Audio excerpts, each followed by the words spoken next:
Dans cette période d'été d'août 2023, j'ai commencé la semaine dernière un sujet qui est tellement important pour le cœur de Dieu et pour son peuple concernant la grâce de Dieu. Et la grâce de Dieu, c'est le titre du message de ce matin. La grâce de Dieu, c'est un appel à vivre une vie merveilleuse de transformation. Un appel à vivre une vie merveilleuse de transformation. Le prédicateur du XVIIe siècle, John Bunyan, a écrit un grand classique de la littérature chrétienne, Le Voyage du pèlerin. Il l'a écrit alors qu'il était en prison pour la 3e fois de sa vie, parce qu'il avait prêché l'évangile de Jésus-Christ. Donc vous voyez, la persécution, ce n'est pas d'aujourd'hui, ça existe depuis que l'évangile a été annoncé. Et alors qu'il était en prison, il a écrit cette œuvre, ce livre, Le Voyage du pèlerin, qui a été traduit depuis dans plus de 120 langues. Ce livre a été lu et a influencé des milliers de personnes dans le monde entier. Et il a même été adapté au cinéma via un très beau film d'animation. Vous savez, on a le droit de regarder la télévision et les DVD lorsque c'est des bonnes choses. Il faut faire le tri dans ce que nous regardons, faire des choix dans ce que nous visionnons. Et ce très beau film d'animation qui est sorti en 2019, Le Voyage du pèlerin, je vous en propose une bande-annonce. On va juste fermer un petit peu les lumières, parce que si vous n'avez pas encore vu ce film, si vous ne l'avez pas encore regardé en famille, il reste encore une semaine de vacances pour les parents avec les enfants, pour le regarder et le méditer. Je vous laisse voir la bande-annonce. Ce livre raconte l'histoire fascinante d'un homme appelé chrétien, dont le pèlerinage de la terre au ciel, du péché au salut, est rempli de tous les combats, de tous les pièges que la vie pouvait lui réserver.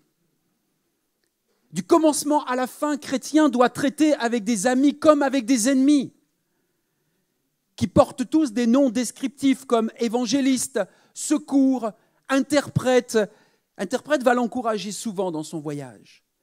Facile, obstiné, hypocrite, Apollyon, un géant nommé Désespoir et d'autres qui s'opposent à lui. Légaliste, dont la demeure est le mont Sinaï, tourmente particulièrement chrétien. Et dans son voyage, chrétien transporte, comme vous l'avez vu, un lourd bagage ou un fardeau sur son dos, le péché. Et aucun de ceux qui s'opposaient à lui n'ont pu l'aider à s'en débarrasser. Et encore moins légaliste. Comme il est dit dans ce passage, légaliste est donc incapable de te délivrer de ton fardeau. Aucun homme n'a jamais été justifié par les œuvres de la loi. Et juste après avoir rencontré légaliste, chrétien est conduit par l'interprète dans une grande salle pleine de poussière qui n'a jamais été balayée depuis sa construction. Et j'aimerais vous lire, et ce texte aussi apparaît à l'écran, un extrait, page 35 du livre du Voyage du pèlerin, concernant cette salle. Cette salle, dit l'interprète, représente le cœur d'un homme qui n'a jamais été purifié par la grâce de l'Évangile. La poussière, c'est le péché qui souille l'homme tout entier. Celui qui a balayé le premier, c'est la loi. Celle qui a apporté de l'eau et l'a répandue sur le plancher, c'est l'Évangile. Le fait que la poussière s'est élevée de tous côtés, t'a presque étouffé, sans que la chambre ait été nettoyée, signifie que la loi, loin de pouvoir purifier le cœur de l'homme par ses œuvres, ne fait que rendre le péché plus vivace et plus puissant. Elle l'augmente à mesure qu'elle l'interdit et ne donne aucune force pour le surmonter. La jeune fille que tu as vue répandre l'eau dans la salle et qui par ce moyen a réussi à la nettoyer complètement, t'offre une image de ce qui se passe quand l'Évangile entre dans un cœur avec ses douces et bienfaisante influence. Le péché est alors vaincu et surmonté comme la poussière l'a été par l'eau. Le cœur est purifié par la foi et le roi peut y faire sa demeure. C'est la grâce de l'Évangile qui a nettoyé cette pièce de toute souillure et c'est cette même grâce qui nettoie et purifie les cœurs encore aujourd'hui. Que ce soit le cœur d'un enfant, le cœur d'un adolescent, d'un jeune adulte, le cœur d'un homme, d'une femme, d'un blanc ou d'un noir, c'est cette même grâce qui nettoie et purifie les cœurs encore aujourd'hui. Et avant de s'appeler chrétien, le nom du pèlerin était privé de la grâce. Pour nous aussi, nous nous appelons chrétiens depuis le jour où nous avons cru, le jour où nous avons pris Dieu au mot et au sérieux et avons accepté le cadeau, comme nous l'avons entendu aussi ce matin pendant la louange, le cadeau du don de la vie éternelle. Mais maintenant que Christ est entré dans notre vie et qu'il a déchargé notre dos de ce lourd fardeau du péché, sommes-nous remplis de grâce? Privés de la grâce pendant tant d'années, sommes-nous conscients de la grâce? Expérimentons-nous la grâce de Dieu au quotidien? Devenons-nous pleins de grâce? Plus que jamais, chers amis, nous avons besoin de comprendre et de vivre la grâce de Dieu. Nous avons besoin de comprendre et de vivre la grâce de Dieu. Désirez-vous recevoir un puissant encouragement ce matin?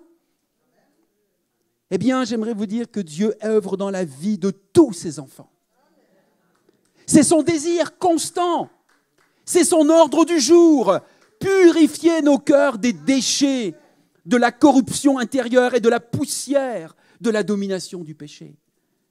Dieu travaille jour après jour par sa parole et par son esprit pour nous sensibiliser à sa grâce en nous, pour transformer notre caractère et nous aider à progresser.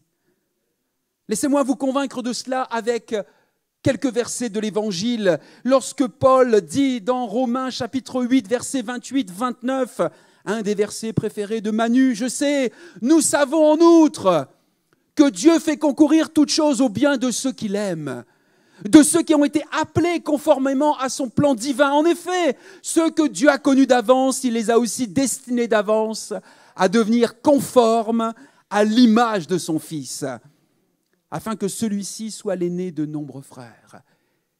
Et quand Paul dit aux Philippiens, « Et j'en suis fermement persuadé, celui qui a commencé son œuvre bonne la poursuivra jusqu'à son achèvement au jour de Jésus-Christ. » Celui qui a commencé une œuvre dans vos cœurs, mes amis, frères et sœurs, que tu sois ici pour la première fois, que tu viennes régulièrement dans ce lieu, quel que soit ton âge, celui qui a commencé une œuvre dans ton cœur va la poursuivre jusqu'au jour de l'achèvement. Nous sommes tous engagés dans le même processus. Notre propre voyage du pèlerin, sous le regard bienveillant et la main souveraine de Dieu. Il travaille en nous et pas contre nous. Dieu travaille en nous et pas contre nous. Il veut nous faire du bien et non du mal. Et son désir pour chacun de nous, c'est devenir comme son Fils, plein de grâce et de vérité. Et il existe au moins 3 aspects dans ce processus que nous devons bien comprendre et qui conduit à cette réalité de la grâce. Le premier aspect de ce processus, c'est celui de la durée. Apprendre quoi que ce soit prend du temps. Vous l'aviez remarqué ça déjà? Et pour comprendre, pour vivre et devenir de bons témoins de la grâce de Dieu, c'est possible que cela prenne quelques années. L'acquisition de la grâce, comme celle de la sagesse, exige du temps. Dieu n'est pas pressé pour nous nettoyer de tout ce qui est manque de grâce. Et on peut compter, mes amis, sur la persévérance de Dieu. Dieu est beaucoup plus patient et persévérant que toi et moi. Je pensais que j'allais avoir un amen au moins. Je le répète. Dieu est beaucoup plus patient et persévérant que toi et moi. Non, c'est trop tard, il fallait le dire avant. Ça. J'ai juste répété parce que je suis sûr que vous n'avez pas compris en fait. Le premier aspect dans ce processus, c'est celui de la durée. Le deuxième aspect de ce processus, c'est celui de la douleur. Je ne connais personne qui ait adopté un état d'esprit de grâce sans douleur. Elle fait partie de l'apprentissage de l'école de Dieu. Si tu veux être un chrétien, un véritable chrétien, et vivre une vie sans douleur, sans souffrance, tu t'es trompé de chemin. Parce que la douleur et la souffrance font partie du processus d'apprentissage à l'école de Dieu. Et même si tu n'es pas chrétien, tu le vois bien autour de toi dans la vie que des hommes et des femmes vivent la douleur. Ils ne la comprennent pas, ils ne la supportent pas. On veut même l'atténuer aujourd'hui. Donc on fait tout aujourd'hui pour atténuer la douleur et la souffrance, pour le bien-être de la personne. C'est pour ça qu'on va vers des orientations éthiques assez particulières, comme l'euthanasie, et d'autres choses, parce qu'on ne veut plus souffrir. Mais ça fait partie du processus d'apprentissage de Dieu. La douleur et la souffrance. Mais il y a aussi, bien sûr, un troisième processus de la durée, la douleur, le changement. Par nature, nous sommes privés de la grâce, nous manquons de grâce, nous y résistons, mais Dieu poursuit sans relâche son travail dans nos cœurs. Il s'est engagé, Dieu s'est engagé à nous amener à la ressemblance de son Fils. Rappelons-nous, celui qui a commencé en vous son œuvre bonne la poursuivra jusqu'à son achèvement au jour de Jésus-Christ. Toi, tu peux te lasser, toi, tu peux te décourager, toi, tu peux douter, mais Dieu ne renie pas son engagement. S'il est venu habiter en toi, s'il a commencé une œuvre en toi, par la foi que tu as placée toi en Jésus-Christ, Dieu la poursuit. Que tu le sentes ou que tu ne le ressens pas, que tu le vois ou que tu ne le vois pas, Dieu la poursuit, inlassablement. Dans son livre, Les fondements du christianisme, un auteur incroyable qui s'appelle C.S. Lewis. On le connaît bien pour ses écrits, ses romans fantastiques de Narnia et des autres, mais c'est un théologien formidable, C.S. Lewis. Il a écrit la chose suivante. Le véritable Fils de Dieu se tient à nos côtés.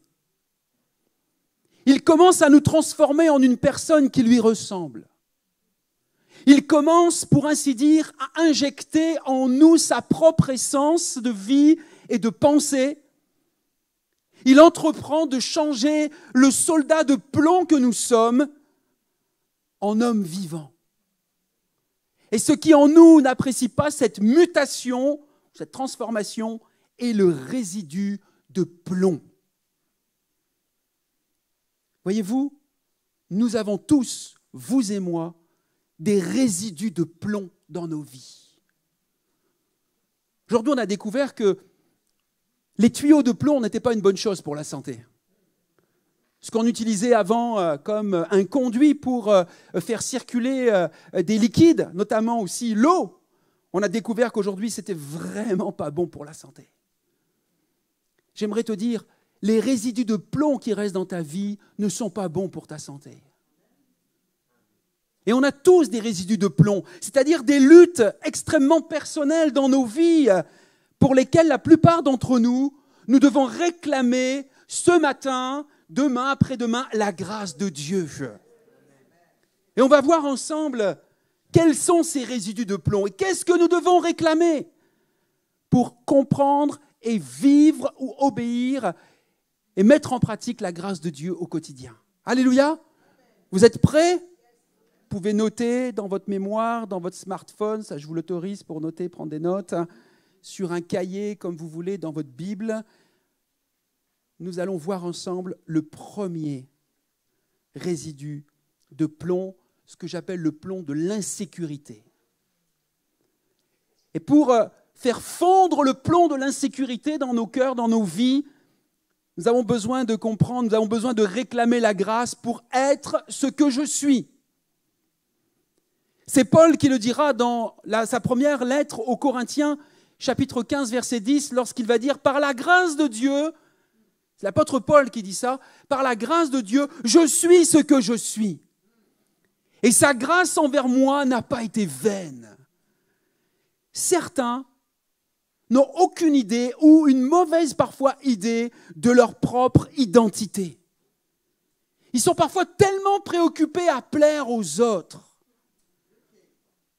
Une autre catégorie de personnes savent qui ils sont en Jésus, mais ils ressentent une gêne à faire connaître la vérité sur leur personne. Ils s'inquiètent de leur image, de ce qu'on pourrait penser ou dire, et souvent ils pensent « Oh là là, s'ils connaissaient le vrai moi, ils ne m'aimeraient pas. » Dans ce passage de 1 Corinthiens 15, Paul dit avec franchise les étapes indignes de sa vie avant sa conversion. Il se décrit, vous pouvez relire ça à la maison, mais il se décrit comme un avorton, c'est-à-dire totalement dépourvu de vie spirituelle. Il se voit comme le moindre des apôtres parce qu'il a persécuté l'Église. Paul n'a pas une bonne estime de lui-même. Il est conscient de la réalité de son triste passé, mais il refuse de se laisser paralyser par des sentiments d'insécurité. Pourquoi ? À cause de la grâce. La grâce de Dieu qui agit en nous change notre perspective. Dis avec moi ce matin et avec Paul, par la grâce de Dieu, je suis ce que je suis. Hey, tout le monde ne l'a pas dit. Si tu ne l'as pas dit, mais que tu es honnête, c'est parce que tu dois avoir le plomb de l'insécurité fondre dans ta vie. Tu es encore en insécurité quant peut-être à ton éternité, comme le don l'a rappelé ce matin. Quant à un choix, une décision de vie que tu n'as pas encore fait. Et Dieu respecte ce timing, pas de souci. Mais tu dois juste comprendre que la grâce de Dieu est encore ton partage aujourd'hui. Jusqu'quand va-t-elle durer ? Nous ne le savons pas. Mais aujourd'hui, nous sommes encore au bénéfice de la grâce de Dieu. Et il veut rappeler à chacun de ses enfants, comme l'apôtre Paul nous le rappelle, « Je suis ce que je suis par la grâce de Dieu. » Je suis devenu un enfant de Dieu, je suis devenu un serviteur de Dieu, il est devenu un apôtre du Seigneur Jésus-Christ par la grâce de Dieu. Il ne méritait rien, l'apôtre Paul, si ce n'est le châtiment. Il a peut-être persécuté beaucoup plus l'Église que toi tu l'as fait.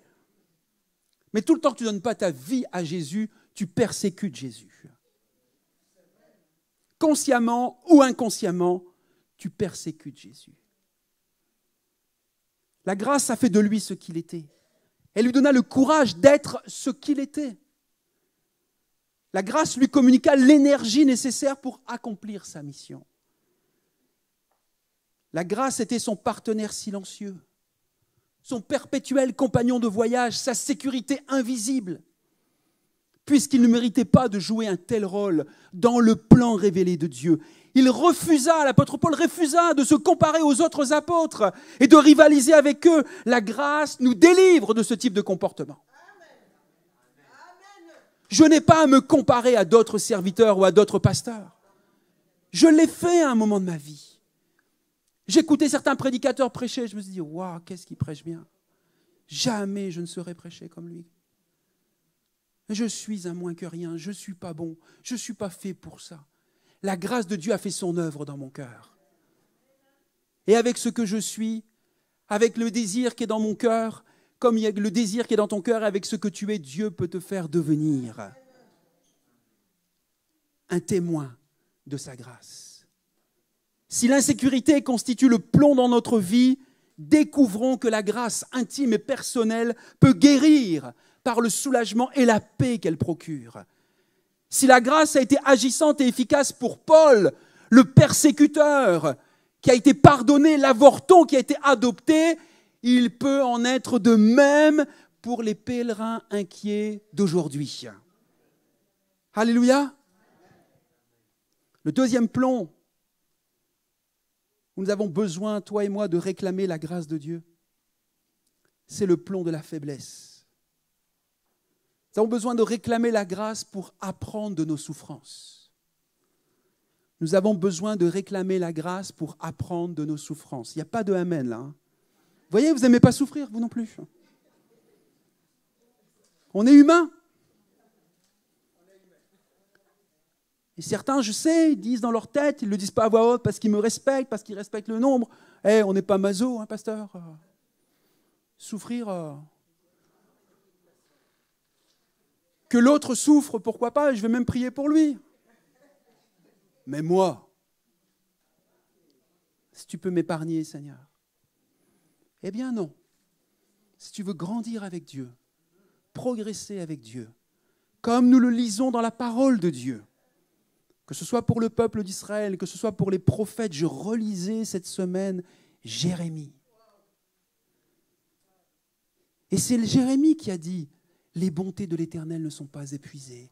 Elles se renouvellent chaque matin. Quand il a dit ça, mes amis, il était désespéré, il était en dépression. Il avait vu son peuple déporté, il avait vu des filles violées, il avait vu des gens massacrés. Et il était seul. Et il est capable de dire, les bontés de l'Éternel ne sont pas épuisées. Nous, on le dit, hein, comme moi, ça m'arrive de le dire parfois, mais ça va, hein, mon environnement, il n'est pas trop hostile, voyez-vous.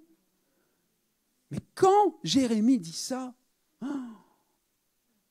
je me dis, il a dû comprendre quand même, il a dû apprendre les souffrances qu'il était en train de traverser pour dire de telles paroles. La grâce de Dieu était déjà agissante dans l'Ancienne Alliance. Et Paul va dire, toujours dans la lettre aux Corinthiens, au chapitre 12, dans la deuxième lettre aux Corinthiens, « Ma grâce te suffit, car ma puissance s'accomplit dans la faiblesse. Je me glorifierai donc bien plus volontiers de mes faiblesses, afin que la puissance de Christ repose sur moi. » Nous luttons tous avec notre propre faiblesse humaine, qui se manifeste de différentes façons. Nous souffrons physiquement, et je ne veux pas sous-estimer ceux et celles qui peuvent être atteints et touchés dans leur santé physique. Nous souffrons mentalement. Nous souffrons émotionnellement. Combien de personnes ont été par un événement ou un autre traumatisées dans leur vie? Je discutais avec notre frère Noé. Tu n'es pas là, Noé? Noé, tu es là? Non, pas là aujourd'hui. Je discutais avec lui au téléphone, notre frère pour lequel nous avons prié, qui a eu un accident grave. Par la grâce de Dieu, il est sauvé, il est en voie de guérison, physiquement. Mais alors que je discutais avec lui, je me suis aperçu qu'il est aussi traumatisé psychologiquement. Il sort dehors et dès qu'il entend un bruit, ça lui fait peur. Donc il y a différents types de traumatismes. Certains, c'est vraiment leur passé. Parfois, c'est même une odeur. Vous avez déjà remarqué ça? Une odeur que tu sens et ça te fait repenser à quelque chose de douloureux. Un lieu que tu vois, une personne. Un traumatisme émotionnel qui s'est comme inscrit dans ta mémoire. Nous souffrons les uns et les autres. Nous avons mal, nous échouons, nous nous sentons mal. Et les médicaments ne soulagent pas cette faiblesse. La prière ne l'enlève pas parfois. Et les plaintes n'aident en rien. Alors quel est notre problème? Nous sommes simplement humains. Et l'imperfection est notre réalité. Et Paul a vécu avec une écharde. Une douleur intense qui ne lui laissait pas beaucoup de répit. Et quand la douleur revenait, elle l'affaiblissait et elle lui rappelait son humanité. Comme Jacob d'ailleurs. Vous vous souvenez, Jacob, il a vécu quelque chose d'extraordinaire avec Dieu. Mais toute sa vie, il a eu un problème à la hanche pour lui rappeler son humanité et sa dépendance de Dieu.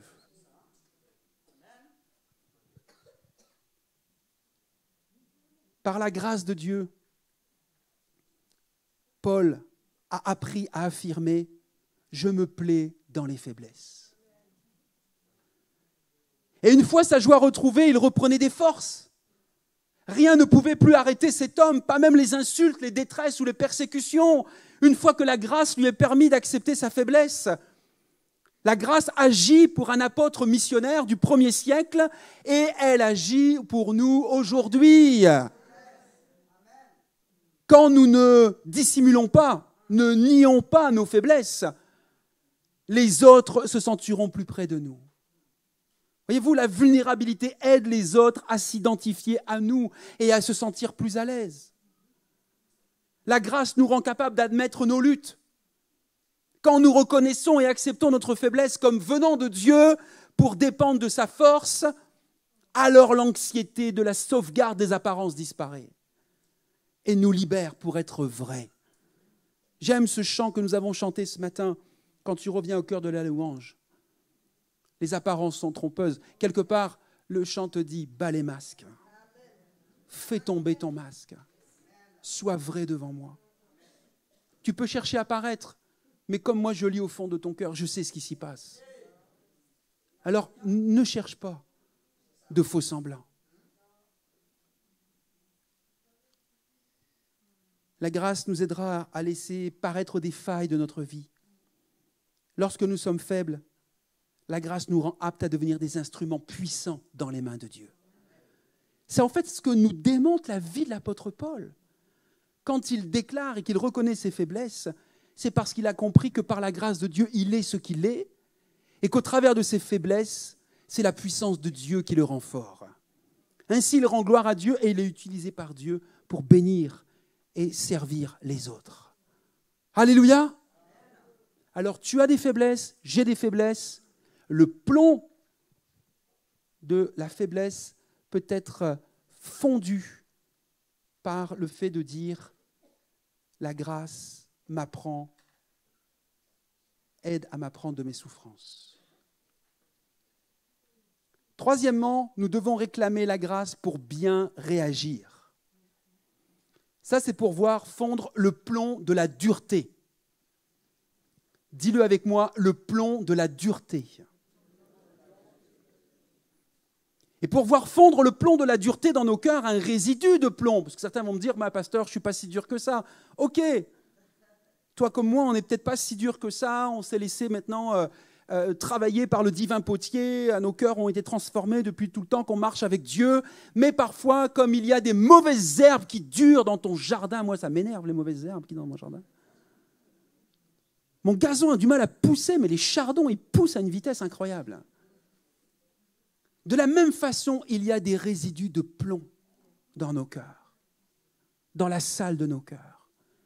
Et la grâce de Dieu veut nettoyer cela. Dans la durée, au travers des douleurs et de la souffrance, et du changement.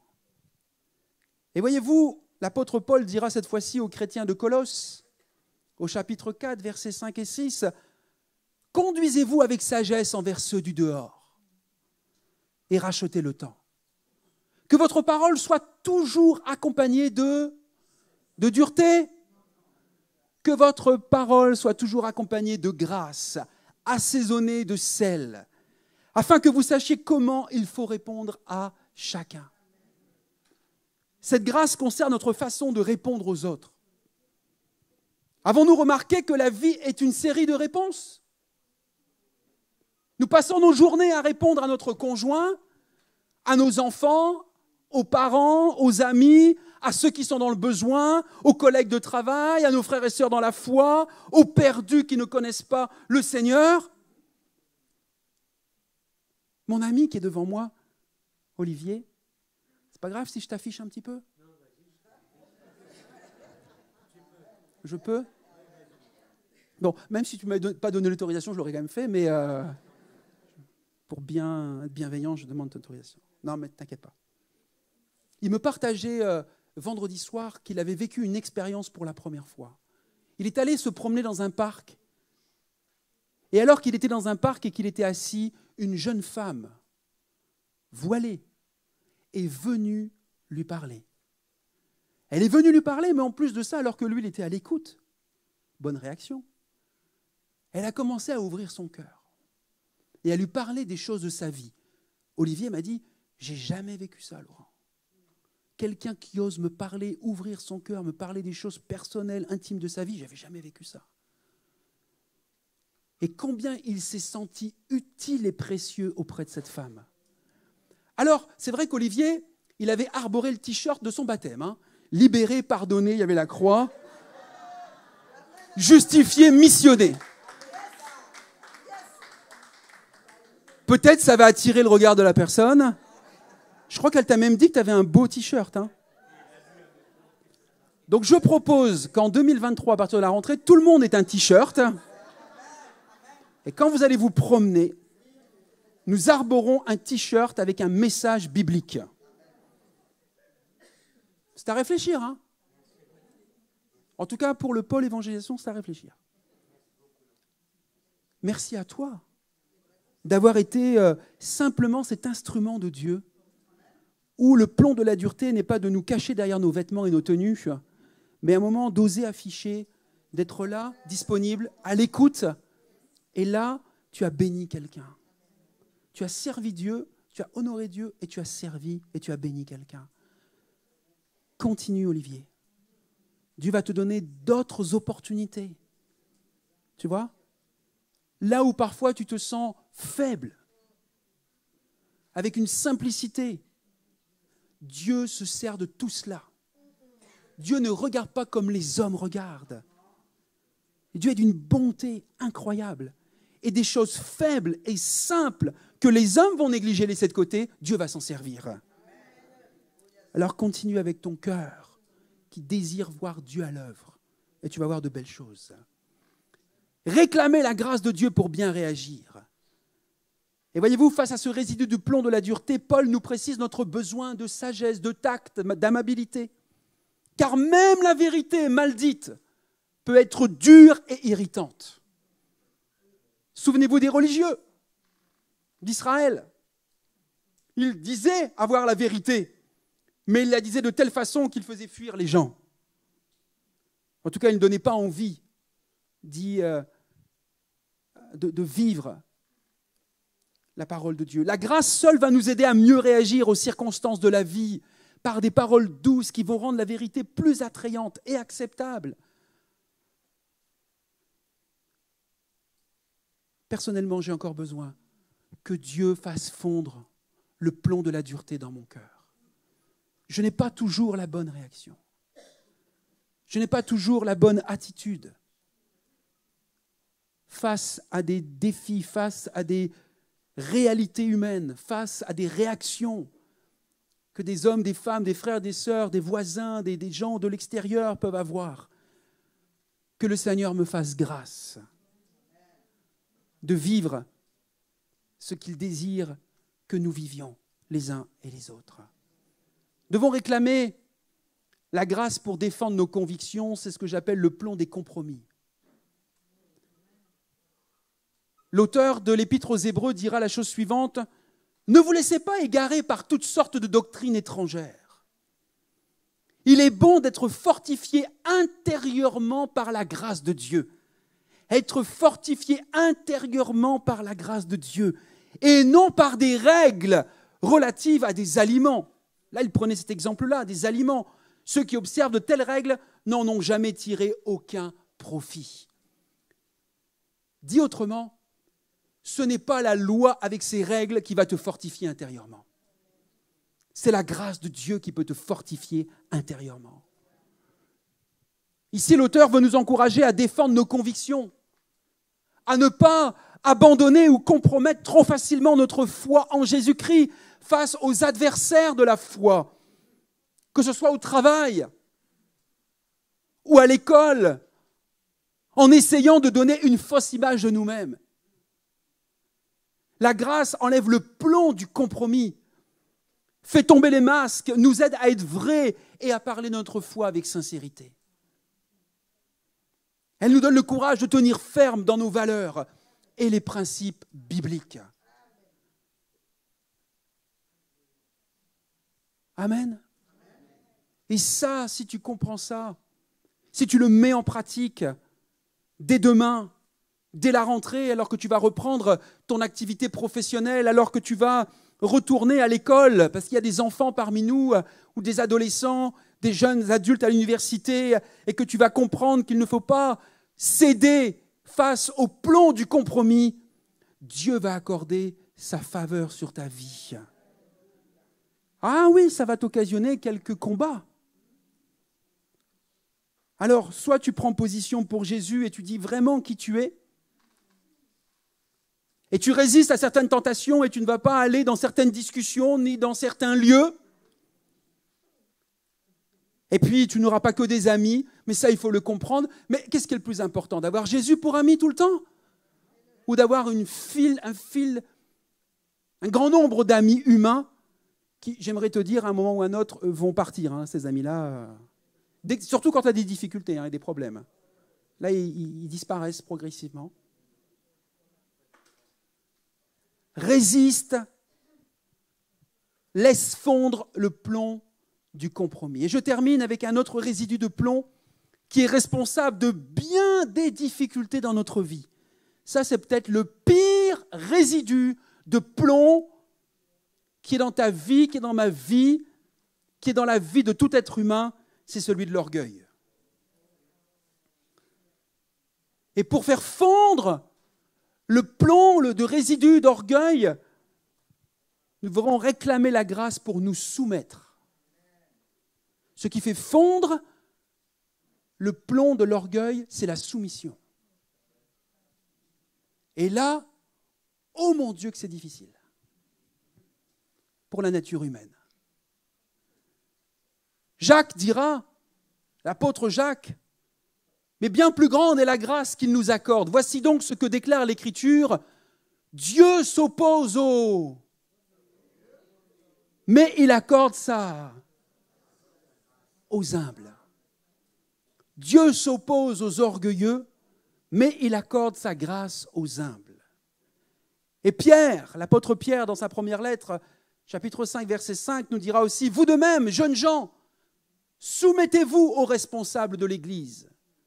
Et vous tous, dans vos relations mutuelles, revêtez-vous d'humilité, car l'Écriture déclare, et Pierre reprend ce que Jacques avait dit, Dieu s'oppose aux orgueilleux, mais il accorde sa grâce aux humbles.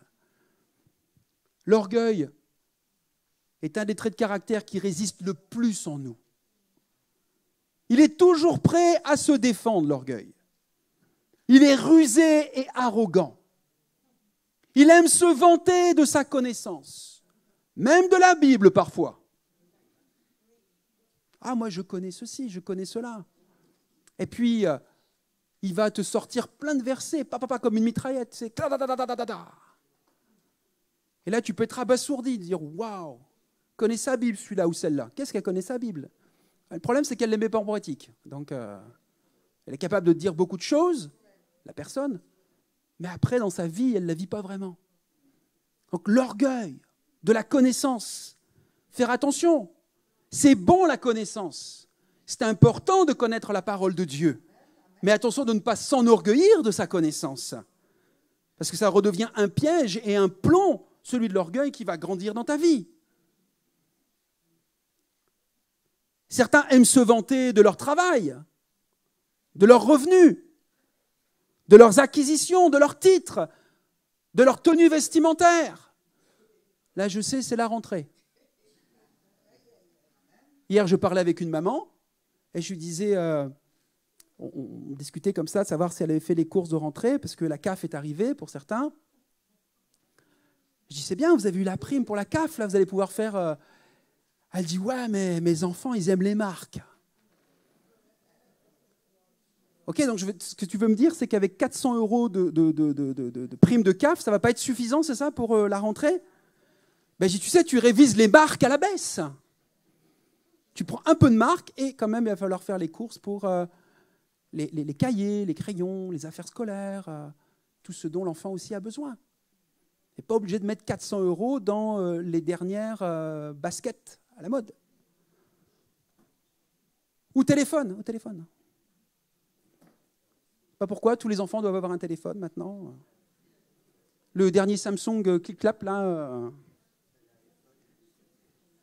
Non, on ne va pas citer toutes les marques de téléphone. Certains aiment se vanter parfois de leurs relations. Peut-être vous l'avez remarqué. Mais l'orgueil, voyez-vous, est un assassin de la grâce. Comprenons bien que Dieu ne bénira pas ceux qui procèdent de l'orgueil.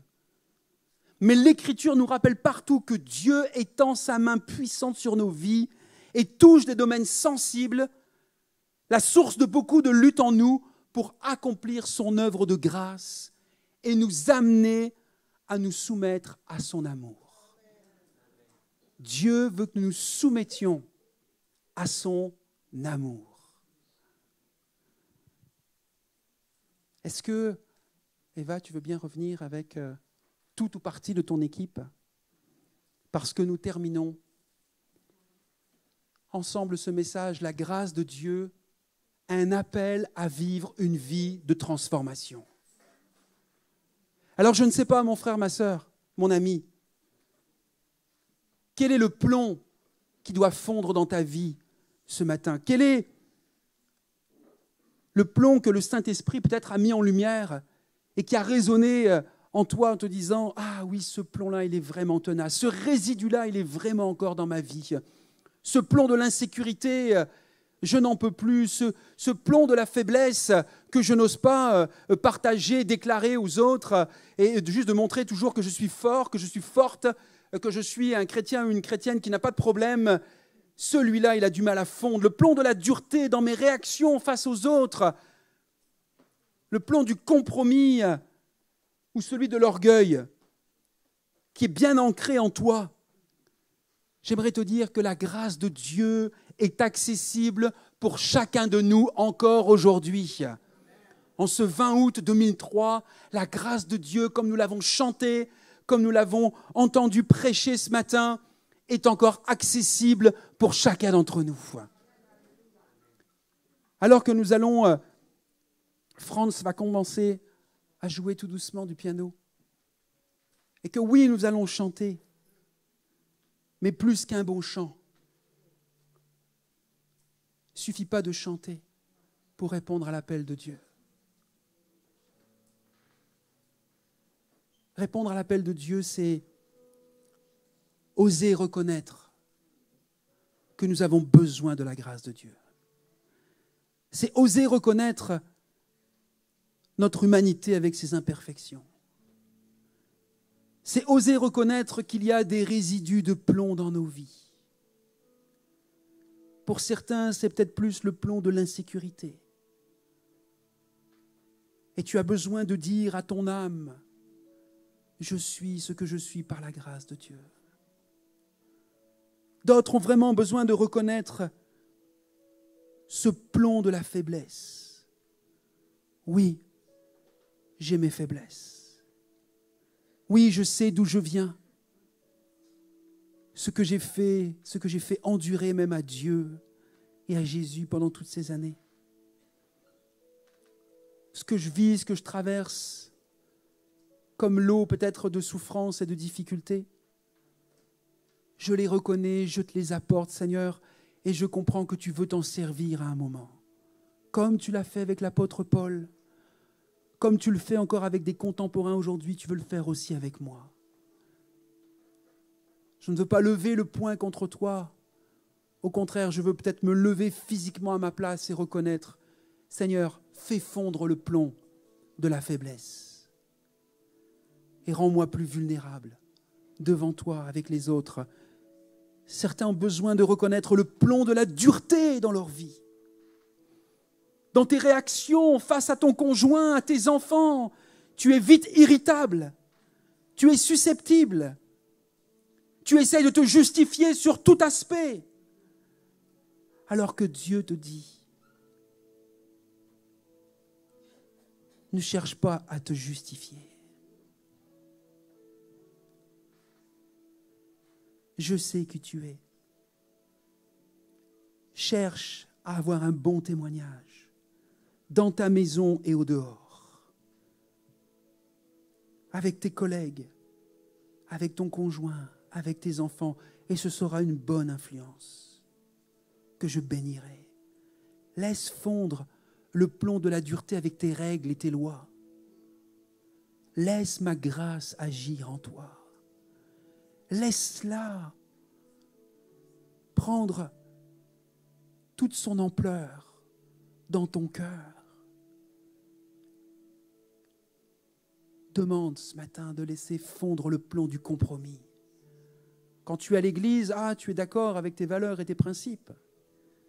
Mais lorsque tu retournes au dehors, lorsque tu retournes au travail, tu es prêt à plaisanter avec certains sur des sujets qui ne plaisent pas à Dieu. Tu es prêt peut-être à regarder certains films, certaines vidéos certaines choses qui ne plaisent pas du tout à Dieu. Et tu fais des compromis avec tes valeurs. Tu es prêt à participer à certaines fêtes, dans certains endroits, là où Dieu t'a dit non, je ne souhaite pas du tout que tu ailles là. Réclame la grâce de Dieu pour faire fondre le compromis, le résidu de plomb du compromis. Et enfin, chacun de nous, moi le premier, tellement besoin de voir fondre le résidu du plomb de l'orgueil, qui essaye de reprendre ses droits, qui est un ennemi à la grâce, qui veut parfois mettre en avant certaines choses, alors que Dieu nous rappelle qu'il résiste aux orgueilleux, mais qu'il fait grâce aux humbles. Si tu te sens concerné par cet appel ce matin, je t'invite à te lever à ta place. Parce que oui, tu vas chanter, oui, nous allons chanter, mais tu vas chanter pour prier. Tu vas chanter pour dire à Dieu, me voici tel que je suis, Seigneur. Je ne veux pas faire de faux semblants ce matin. Je veux avancer dans la grâce de Dieu. Je veux vivre la grâce de Dieu. Je veux vivre une vie de transformation. Je veux vivre une rentrée de bénédiction. Je veux voir des changements dans ma vie. Je veux voir ce processus de la grâce de Dieu prendre une nouvelle dimension, une nouvelle mesure en moi. Seigneur, pour que mon foyer en soit au bénéfice, pour que mes collègues de travail en soient au bénéfice, pour que mes frères et sœurs dans la foi en soient au bénéfice, pour que les équipiers que tu m'as confiés dans le service dans lequel je suis responsable dans l'Église en voient les bénéfices. Je veux être un serviteur de grâce. L'Église émise doit être reconnue comme une Église de grâce. Une grâce qui vit la transformation, qui laisse tous ces résidus fondre progressivement. Tout ne se fera pas ce matin alors que tu te lèves, alors que plusieurs sont debout au fond, devant, à droite et à gauche. Tout ne va pas se résoudre ce matin, tu l'as entendu. Mais tu peux prendre un nouveau départ sur le chemin de la grâce. Tu peux vivre une nouvelle étape de transformation alors que tu l'as compris, que tu l'as saisi, que tu vis déjà dans la grâce. Mais tu veux franchir une nouvelle étape. Tu veux voir vraiment quelque chose fondre pour laisser la place à la grâce de Dieu, aux principes bibliques qui ont été rappelés ce matin et qui vont te permettre de vivre une vie de témoin de la grâce de Dieu. Laisse-toi transformer. Alors que nous allons chanter, laisse-toi transformer par le Saint-Esprit. Laisse-le déposer cette compréhension et ce désir de vivre la grâce de Dieu. Alléluia. Père, je te confie cette assemblée. Ces hommes et ces femmes qui sont là debout devant toi, qui ont choisi la bonne part en venant dans ce lieu ce matin. Tu vois notre humanité. Tu vois combien nous luttons avec notre humanité. Combien nous résistons parfois à ton appel d'un Père rempli de grâce, de compassion, qui désire le meilleur pour chacun de ses enfants. Et nous luttons avec nos pensées, nous luttons avec notre passé. Nous luttons parfois avec ta parole. Mais tu nous rappelles ce matin que ce qui est au cœur de l'Évangile, ce que Jésus, ton Fils, a incarné, c'est la grâce de Dieu. Il est venu plein de grâce et de vérité pour nous imprégner, nous influencer, nous transformer par cette grâce, afin que nous devenions des personnes meilleures, de bons influenceurs dans cette société, là où tu nous envoies, ceux et celles que tu mets sur notre chemin, cet après-midi, demain, après-demain, dans notre rentrée au travail, dans les études, à l'école dans peu de temps, et auprès de nos frères et sœurs.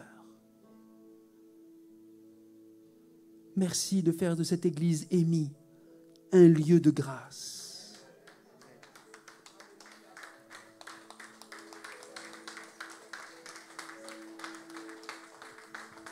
Il y avait le chant là, de Dan Witten tout à l'heure là, sur la grâce. Là. Alléluia. Avant de nous séparer, nous allons nous séparer avec un chant. Bon retour à chacun par la grâce de Dieu.